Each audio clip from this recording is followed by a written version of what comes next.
Apa kabarnya hari ini? Mari Bapak Ibu, Saudara yang berkati Tuhan, kita bersyukur jika sampai hari ini kita masih ada. Mari kita bersyukur untuk semua kebaikan Tuhan yang boleh kita rasakan sampai hari ini. Mari pagi hari ini kita akan merenungkan satu kebenaran firman Tuhan yang terambil dari Mazmur pasal yang ke-13, ayat yang pertama sampai yang ke-6. Saya akan membacakannya untuk kita semua. Doa kepercayaan untuk pemimpin biduan, Mazmur Daud.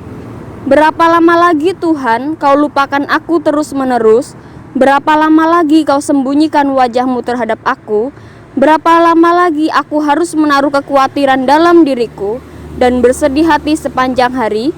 Berapa lama lagi musuhku meninggikan diri atasku? Ayat yang keempat, pandanglah kiranya, jawablah aku, ya Tuhan Allahku. Buatlah mataku bercahaya, supaya jangan aku tertidur dan mati. Supaya musuhku jangan berkata, aku telah mengalahkan dia, dan lawan-lawanku bersorak-sorak apabila aku goyah. Tetapi aku, kepada kasih setiamu aku percaya. Hatiku bersorak-sorak karena penyelamatanmu. Aku mau menyanyi untuk Tuhan, karena ia telah berbuat baik kepadaku. Bapak Ibu yang diberkati Tuhan, hari ini saya ingin membagikan satu firman Tuhan dengan tema menanti dengan iman. Sekali lagi, menanti dengan iman. Nah, teks yang kita baca ini merupakan kisah tentang Raja Israel yang kedua, yaitu Raja Daud. Kalau kita lihat perjalanan Raja Daud ini memang sangat panjang. Nah, menanti dengan iman. Apakah itu menanti? Sebagian dari kita atau mungkin kita semua paling tidak suka menanti, apalagi menanti sesuatu hal yang belum pasti. Menanti, menunggu sesuatu hal yang tidak ada kepastiannya. Daud dalam teks ini, dia menyatakan bahwa ada keluh kesah, bahwa ada beban berat yang dirasakan oleh Daud. Mari kita lihat poin yang pertama yang hendak kita renungkan bersama-sama.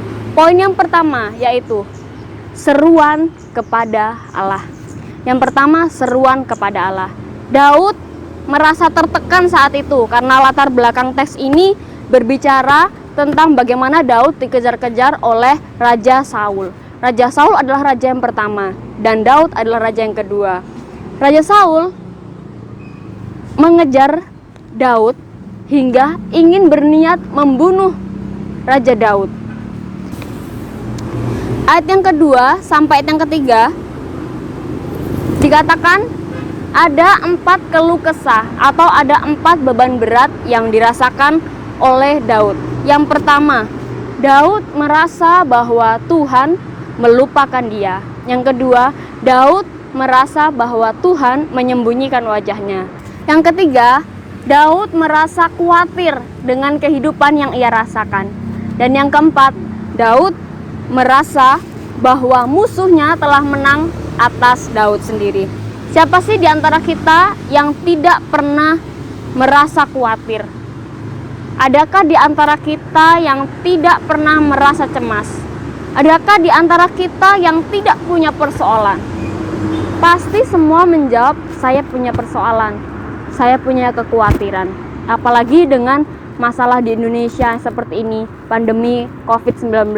Pasti semua merasa khawatir, takut, cemas, was-was.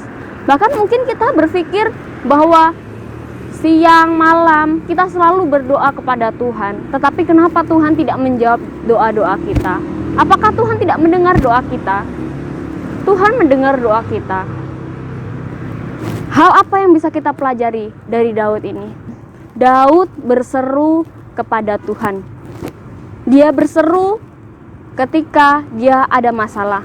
Meskipun tidak ada masalah pun, Daud tetap berseru kepada Tuhan. Kenapa? Karena Daud memiliki hubungan yang dekat dengan Tuhan.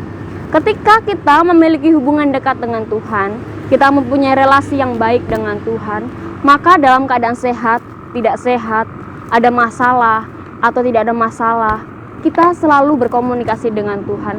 Kita selalu berdoa kepada Tuhan. Kita selalu berseru kepada Tuhan. Tuhan ingin tahu beban berat yang kita alami. supaya kita tidak bergantung pada diri kita sendiri, tetapi kita bergantung kepada Tuhan. Mari dari poin yang pertama ini kita belajar dari Daud. Daud berseru kepada Tuhan di tengah dia mengalami kecemasan. Ketika saat-saat seperti ini, mari kita semakin bergantung kepada Tuhan, kita semakin mengandalkan Tuhan, bahkan berfokus kepada Tuhan. Mari kita belajar dari poin yang kedua. Poin kedua yang kita bisa pelajari dari Daud yaitu sadar akan pertolongan Tuhan. Sadar akan pertolongan Tuhan. Bapak Ibu yang diberkati Tuhan, setelah Daud berseru kepada Tuhan, dia tidak lagi mengeluh atau berkeluh kesah, tetapi dia mau minta Tuhan supaya Tuhan memandang wajah Daud. Tidak hanya memandang, tetapi Daud menginginkan supaya Tuhan menjawab doanya Daud tepat pada waktunya Tuhan, yaitu ayat yang keempat. Terkadang doa-doa yang kita naikkan tidak sesuai dengan respon atau jawaban dari Tuhan. Bahkan kita juga tidak sabar untuk menunggu jawaban Tuhan, dan kita suka menghitung dengan waktu kita sendiri, sehingga kita memburu-buru Tuhan. Hari ini kita belajar dari poin yang kedua, sadar akan pertolongan Tuhan. Daud percaya bahwa Tuhan yang dia sembah, Daud percaya bahwa Tuhan yang selalu ia andalkan akan menolong Daud. Meskipun Daud pada waktu itu di saat waktu yang terhimpit seperti tidak ada jawabannya, tetapi Daud mau mengandalkan Tuhan. Bahkan Daud sadar akan pertolongan Tuhan. Daud meyakini bahwa pertolongan Tuhan itu tepat pada waktunya Tuhan. Bahkan Daud juga sadar bahwa Tuhan yang sama yang telah menolong Daud pada waktu Daud sedang menggembalakan domba, lalu ada binatang buas, ataupun ketika Daud melawan Goliat, bahkan melawan musuh-musuhnya, Tuhan menolong. Dan Daud meyakini itu. Daud ingat betul janji Tuhan kepada Daud sendiri. Daud sadar bahwa pertolongan Tuhan tepat pada waktunya Tuhan, bukan waktunya kita. Mari dari poin yang kedua ini kita terus belajar mengandalkan Tuhan. Kita belajar sadar akan pertolongan Tuhan. Kita menyadari bahwa pertolongan Tuhan tepat pada waktunya Tuhan. Mari kita belajar dari dua poin ini. Yang pertama, kita berseru, kita meminta Tuhan. Kita berseru kepada Tuhan melalui setiap doa-doa kita. Kita meyakini bahwa Tuhan akan menjawab setiap doa kita tepat pada waktunya Tuhan. Yang kedua, kita belajar bahwa Daud sadar akan pertolongan Tuhan. Karena Daud meyakini bahwa Tuhan tidak pernah tidur, bahkan Tuhan selalu mendengarkan doa Daud. Mari Bapak Ibu semua yang berkati Tuhan, karyawan semua yang ada di tempat ini, kita belajar bersama-sama untuk terus mengandalkan Tuhan, bahkan mendengar suara Tuhan. Kita belajar untuk berserah diri. Apa yang bisa kita lakukan, mari kita lakukan. Jika kita diminta untuk berdiam diri, mari kita belajar berdiam diri di rumah bersama keluarga, untuk menyenangkan hati Tuhan. Bahkan kita berseru kepada Tuhan bersama keluarga kita. Amin.